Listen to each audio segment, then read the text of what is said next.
السلام علیکم۔ افغانستان کی طالبان رجیم کی دہشت گردی سے محبت نے افغانستان کو کہیں کا نہیں چھوڑا۔ ملک پریشان ہے، عوام پریشان ہے، تاجر پریشان ہے، ہر شخص پریشان ہے کہ طالبان رجیم کی ہٹ درمی کی وجہ سے ان کی بیرونی برآمدات اور درآمدات دونوں متاثر ہو چکے ہیں۔ افغانستان ایک لینڈ لاک کنٹری ہے، اس کو دوسرے ملکوں کا سہارا لینا پڑتا ہے تجارت کے لیے۔ اگر آپ کسی دوسرے ملک میں تجارت کا سامان بھیجیں گے تو آپ کو پاکستان یا ایران سے گزر کر جانا پڑے گا، اور اگر آپ نے باہر سے کوئی چیز اپنی ضرورت کی منگانی ہے تو بھی آپ کو افغانستان اور پاکستان کی مدد کی ضرورت پڑے گی، ایران کی مدد کی ضرورت پڑے گی افغانستان کو۔ اور افغانستان کی طالبان رجیم نے پاکستان جو اس کا سب سے امپورٹنٹ پارٹنر تھا اس سے تعلقات بگاڑ لیے ہیں۔ 10 اکتوبر 2025 کو ہونے والے کلیشز کے بعد سے لے کر اب تک افغانستان کی جو تجارت ہے اور خاص طور پر جو اس کی ایکسپورٹس ہیں ان پر 10% کا امپیکٹ آیا ہے جو پاکستان کے ساتھ اس کی تھی۔ اس کے علاوہ پاکستان کا جو امپیکٹ آیا ہے افغانستان کے ساتھ تعلقات خراب ہونے کی وجہ سے وہ اوورال صرف 0.6% ہے، یعنی کہ زیادہ نقصان افغانستان اٹھا رہا ہے اور پاکستان کا جو نقصان ہے وہ بہت نامنل ہے۔ پاکستان جو ہے وہ زیادہ تر کنو ایکسپورٹ کرتا تھا، $50 ملین کے جو کنو ایکسپورٹ ہوتے تھے وہاں پر افغانستان میں۔ اب پاکستان کے تاجروں نے نئی منڈیوں کی تلاش شروع کر دی اور پھر یہ ہے کہ لوکل مارکیٹ میں بھی کنو اس بار تھوڑا سستا مل رہا ہے۔ اس کے علاوہ جیمز اینڈ جیولری وہاں سے منگایا کرتے تھے، اس کی مارکیٹیں تھوڑی سی پاکستان کے اندر دشواری ہو رہی ہے۔ سب سے زیادہ جو اس وقت پریشان ہے وہ ٹرک ڈرائیور ہیں، جو افغان پاکستان سرحد بند ہوا ہے، چمن بارڈر بند ہے، تورخم بارڈر بند ہے۔ اب ٹرک تو اپنی منزل کی جانب رواں تھے، اب وہ ٹرک رستے میں پھنس گئے ہیں۔ تو 8,000 سے زیادہ ٹرک جو ہیں پچھلے 2 مہینے سے مختلف مقامات پر پھنسے ہوئے، اب ان پر سامان بھی لدا ہوا ہے، وہ سامان کا بھی کچھ نہیں ہو سکتا۔ ٹرک ڈرائیور کے لیے مجبوری ہے کہ وہ ٹرک کے اوپر بیٹھا ہوا ہے۔ اب افغان طالبان جو ہے وہ کہہ رہے جی ہم نے ٹی ٹی پی کی ہمدردی نہیں چھوڑنی، ہم نے ٹی ٹی پی کا ساتھ نہیں چھوڑنا، ہم نے تو دنیا بھر میں دہشت گردی کرنی ہے، ہم نے پاکستان میں بھی دہشت گردی کرنے والے ٹی ٹی پی کو ہر وقت ہر طرح سے سپورٹ کرنا ہے۔ ہم نے ان کو اڈے بھی دینے ہیں، ہم نے ان کو ٹریننگ سینٹرز بھی دینے ہیں، ہم نے ان کو ٹریننگ بھی دینی ہے، ہم نے ان کو دہشت گرد بھی دینے ہیں۔ یعنی فیلڈ مارشل عاصم منیر کا کہنا ہے کہ جب بھی کوئی تشکیل افغانستان سے پاکستان کے اندر دہشت گردی کے لیے آتی ہے تو 10 میں سے 7 لوگ افغانی ہوتے ہیں۔ اب یہ طالبان ہی ہوئے ہیں نا جو ان کو افغانی فراہم کرتے ہیں، افغانی عوام ان کے ساتھ دہشت گرد یہاں پر آتے ہیں، تو یہ پاکستان کے لیے بڑا سیریس مسئلہ ہے۔ لیکن جب سے پاکستان نے تورخم بارڈر بند کیا ہے، چمن بارڈر بند کیا ہے، افغانستان کی بھی سٹی گم ہو چکی ہے۔ 46% جو ان کی ایکسپورٹس تھیں وہ پاکستان کے رستے ہوتی تھی، پاکستان آتی تھی ایکسپورٹ کا سامان آتا تھا، یا پھر وہ انڈیا کے لیے جاتا تھا واگا کے رستے۔ پاکستان نے واگا کے رستے جو ہے افغانستان کو ایک اسپیشل آفر کر رکھی تھی کہ وہ اپنا سامان پاکستان کے رستے سے گزار کر انڈیا بھیج سکتا ہے واگا کے رستے۔ انڈیا کو یہ سہولت حاصل نہیں تھی کہ وہ واگا کے رستے پاکستان کے ذریعے افغانستان سامان بھیج سکے، کیونکہ پاکستان کے تو تعلقات مئی میں خراب ہو چکے تھے، تو پاکستان نے افغانستان کے لیے تو ایکسپورٹس بند کر دی تھی، لیکن افغانستان کی جو ایکسپورٹس انڈیا کے لیے ہوا کرتی تھی اس کا راستہ پاکستان نے کھول رکھا تھا۔ اب بھی اگرچہ افغان ٹرانزٹ پر کوئی پابندی نہیں ہے، لیکن چونکہ چمن بارڈر بند ہے، چونکہ تورخم بارڈر بند ہے، تو وہ ٹرک پاکستان کے اندر آ ہی نہیں پا رہے۔ اب انڈیا کے لیے جو بہت بڑے پیمانے پر ڈرائی فروٹس جایا کرتے تھے، تازہ پھل جایا کرتے تھے، انگور جایا کرتے تھے، انار جایا کرتے تھے، وہ نہیں جا پا رہے کیونکہ یہ پیرشیبل آئٹمز ہے۔ اگر یہ وہاں پر ابھی ان کی فصل تیار ہو چکی ہے، بلکہ اب تو ختم ہو چکی ہے فصل، یہ ساری کے ساری ایکسپورٹ جو ہیں وہ نہیں ہو سکی۔ اس کے علاوہ ڈرائی فروٹ کی بہت بڑی مارکیٹ تھی جو انڈیا کے اندر موجود تھی، تو وہ چونکہ افغان ٹرانزٹ کا رستہ بند ہے اور واگا کا رستہ بند ہے، تو بھارت کے لیے جو ٹریڈ ہوا کرتی تھی وہ بھی بند ہے۔ تو 46% جو ایکسپورٹس ہیں وہ افغانستان کی متاثر ہو چکی ہے۔ اب افغانستان کے پاس اب یہ پیرشیبل آئٹمز کے لیے نئی مارکیٹ تلاش کرنا فوری طور پر بہت مشکل ہے۔ اب انہوں نے ظاہر سی بات ہے تاجکستان کے ساتھ ازبکستان، روس اور باقی منڈیوں میں بھی جگہ تلاش کی ہوگی، یا پھر انڈیا کے لیے سامان جو بھجوایا ہوگا وہ چابہار اور بندر عباس کے ذریعے انہوں نے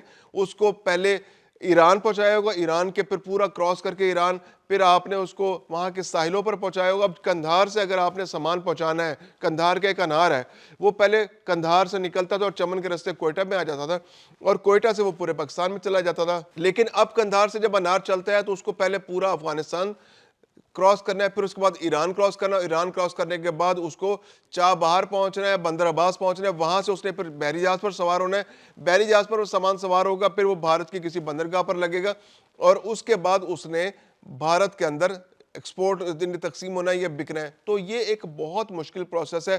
اس پروسیس کے ذریعے جو اس کی ایکسپورٹ کی جو کاسٹ ہے وہ بہت زیادہ بڑھ جاتی ہے. تقریباً 50% جو ہے اس کی کاسٹ میں اضافہ ہو جاتا ہے. تو ایسے میں انڈیا کے اندر جو تاجر ہیں ان کے لیے بھی یہ بہت سوٹیبل نہیں رہتا کہ وہ اتنی مہنگی چیزیں خریدیں. پھر یہ ہوتا ہے کہ آپ کو چیزیں چاہیے ہوتی ہیں. اب مارکیٹ ہے, سردی آ چکی ہے, اب سردی میں آپ کو ڈرائی فروٹ چاہیے, آپ نے ریلائی کیا ہوا ہے افغانستان کے تاجروں پر, لیکن افغانستان کے حالات تو ایسے نہیں ہے کہ وہاں سے سامان آ سکے. اب جب ایکسپورٹ جو لوکل تاجر ہے انڈیا کا, وہ تو پھر کوئی اور سورسز ڈھونڈے گا. وہ کہے گا یار انڈیا کے جو افغانستان کے تاجر ہیں وہ تو ریلائبل نہیں ہے, وہاں کے تو حالات ہی اتنے غیر مستحکم ہیں, ان کے پڑوسیوں سے تعلقات اتنے خراب ہیں کہ آپ ان کے ساتھ مستقل بنیادوں پر تجارتی ٹائز نہیں بنا سکتے. تو ایسے میں وہ کوشش کرے گا کہ کوئی ایسی ریلائبل مارکیٹ اس کو مل جائے جہاں سے اس کو مستقل بنیادوں پر رسد ملتی رہے اور وہ مارکیٹ کے اندر اس کو بیچتا رہے. تو یہ افغانستان کی تجارت کے لیے زہر قاتل ہے. ایسے میں افغان ٹرانزٹ جو ہے پاکستان کے ساتھ جو ان کی تجارت تھی براہ راست وہ 2 سے 3 ارب ڈالر کی تھی, اب وہ بری طرح متاثر ہو چکی ہے. اب وہ کم ہوتی چلی جائے گی اور آنے والے دنوں میں تو وہ بالکل ہی ختم ہو جائے گی. اس کے علاوہ جو افغان ٹرانزٹ کا رستہ تھا, یعنی پاکستان کے ذریعے تورخم کے ذریعے چمن کے ذریعے پاکستان میں سامان آتا تھا اور پھر کراچی پورٹ کے ذریعے یا گوادر کے ذریعے یا بن قاسم کے ذریعے وہ سامان دنیا کے دوسرے ملکوں میں جایا کرتا تھا, وہ رستہ بھی بند ہو گیا ہے. تو افغانستان نے اپنے پاؤں پر خود کلہاڑی مار رہی ہے. اس کی 46% جو ایکسپورٹس تھیں وہ فوری طور پر ختم ہو چکی ہیں. افغانستان کے اندر جو تاجر ہیں, جو کاشتکار ہے, وہ انتہائی پریشان ہے. اشیاء صرف وہاں پر بہت مہنگی ہو چکی ہے. چاول 40% سے 50% اس کی قیمت بڑھ چکی ہے. گندم کی قیمت 40 سے 50% بڑھ چکی ہے. ادویات ناپید ہو چکی ہیں. گھی, خوردنی تیل نہیں مل رہا, اس کی قیمت بھی 40 سے 50% بڑھ چکی ہے. عوام کی چیخیں نکل رہی ہیں. وہاں پر تاجر پریشان ہے, لوکل تاجر پریشان ہے, لوکل کاشتکار پریشان ہے, کیونکہ انار کی فصل تیار ہے, وہ پڑی کھیتوں میں خراب ہو رہی ہے. وہ پیٹیاں ہیں, وہ لوکل مارکیٹ میں سستے داموں بک رہی ہیں, ان کا خریدار نہیں مل رہا. انگور کی فصل تباہ ہو چکی ہے, اس کا خریدار افغانستان کے اندر نہیں مل رہا.